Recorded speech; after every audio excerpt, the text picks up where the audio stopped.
밀수입과 관세 포탈의 차이를 알고 계신가요? 이 차이는 잘 모르더라도 이거는 뭔가 큰 범죄이고 특별한 사람만 이런 일에 뭐 연루가 될 것 같다.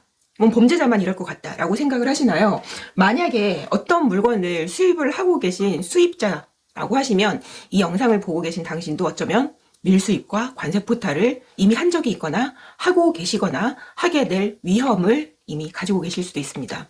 이렇게 말씀을 드리면 상당히 기분이 나쁘시죠? 어떤 분들은 아마 이렇게 궁서체로 얘기를 하실 거예요. 아니 사람을 뭘로 보고 이런 소리를 하냔 말이야. 내가 법 없이도 사는 사람인데, 그리고 내가 수입하는 거 그거 하나에 얼마나 하는 거라고, 나 이런 거 속여가지고 장사하는 그런 뭐 정직하지 못한 그런 사람 아니다 라고 말씀하실 수 있습니다. 자, 이 한 가지 물건을 수입을 하는 때 관세 포탈과 밀수입이 동시에 의심이 된 사례가 있었어요. 조세심판원 사례인데요. 사건의 전말은 이렇습니다. 제보가 들어왔어요. 세관으로. 제보가 들어왔는데 누가 제보를 했냐면 중국의 수출자가 제보를 했습니다. 뭐라고 얘기를 했냐면요. 그 한국의 수입자 A 있죠? 그 사람 말이야. 당신 한국 세관에 수입 신고할 때 가격도 낮춰서 신고를 하고, 뭐 수량도 뭐 1000개 수입했으면 800개만 수입했다고 거짓말해가지고 세금 덜 내고 그랬어. 그러면서 중국의 수출 신고서랑 중국 공장의 견적서를 한국 세관으로 보내왔어요. 그렇게 제보를 했죠. 그러면 제보를 받은 세관에서는 가만히 있을 수 있나요? 가만 못 있죠.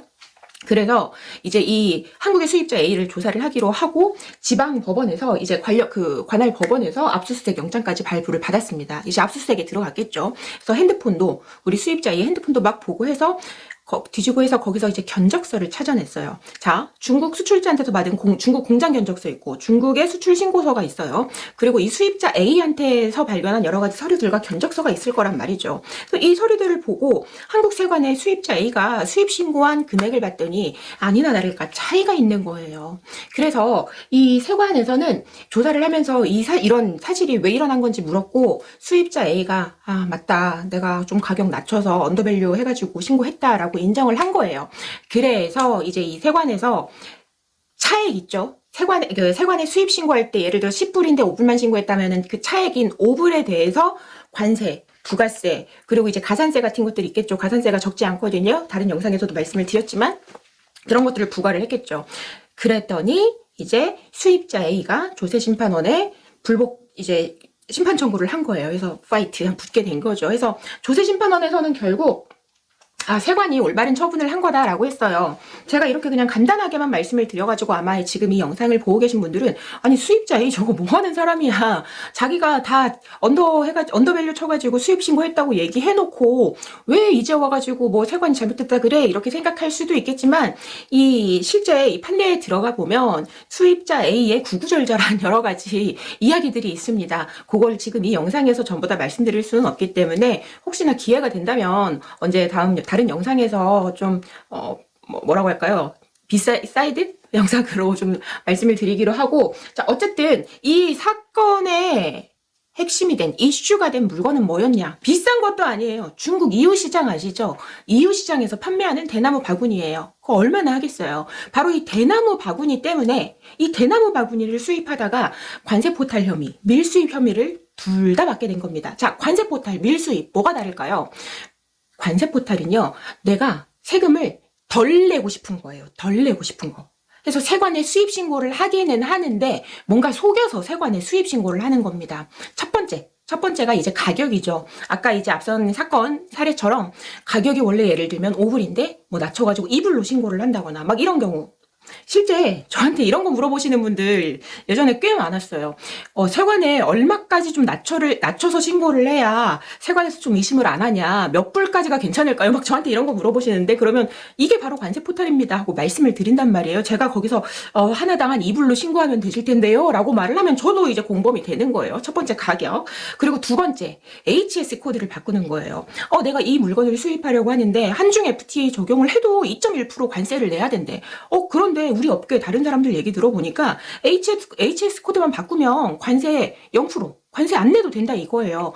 다른 업계 사람들 다 그렇게 하는데 우리는 좀 전략적으로 HS를 바꿔서 신고를 할게요 라고 이야기를 하십니다. 이 전략적으로 HS를 바꾸는 그 행위, 내가 세금을 덜 내려고 원래 정해진 HS가 있는데 다른 HS로 바꿔서 신고하는 행위, 이게 바로 관세 포탈입니다.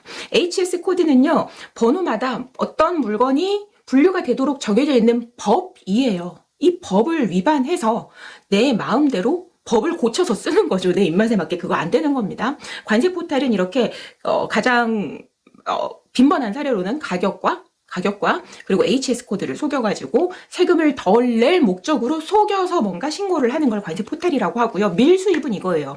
앞선 사례에서 원래 1000개를 수입을 하면서 800개만 수입을 하는 것처럼 세관에 신고를 했다. 그럼 나머지 200개는 어떻게 된 거예요? 가져오기는 하는데, 중국에서 한국으로 가져오기는 하는데 200개는 세관에 신고를 안 했죠. 비밀스럽게 몰래 800개 묻어가지고 200개는 몰래 가지고 온 겁니다. 이렇게 세관에 신고를 하지 않고 비밀스럽게 가져온 거를 밀수입죄라고 합니다. 그래서 이 관세 포탈과 밀수입, 사실상 처벌도 크고 양벌 규정에다가 밀수입 같은 경우에는 막 몰수, 추징 이런 것도 들어갈 수 있단 말이죠.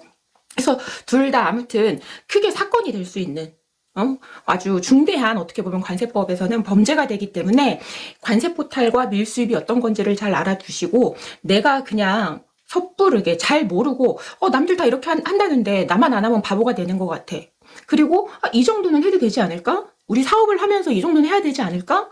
혹은 이거 뭔가 좀 찜찜하고 뭔가 이거 하면 안 되는 것 같기는 한데 그래도 일단 우리 지금 우리 회사가 지금 좀 너무 힘드니까 이거 하나 팔아서 얼마나 번다고 막 이렇게 생각을 하고, 관세 포탈과 밀수입까지 이어질 건 상상을 못하고 어떤 이제 행동이랄까요? 전략을 짠다던가 이런 것들을 하시는 경우가 있어요. 하지만 이제 이런 것들이 좀 큰 사건으로 이어질 수 있다라고 하는 점을 인지를 하시고, 내가 잘 모르겠거나 그렇지만 애매하거나 불안하거나 한 것들은 거래하시는 관세사님들과 좀 상의를 하신 후에 안전하게 이제 사업을 계속 영위를 해나가시면 좋겠습니다. 그럼 저는 다음 영상에서 또 뵙겠습니다.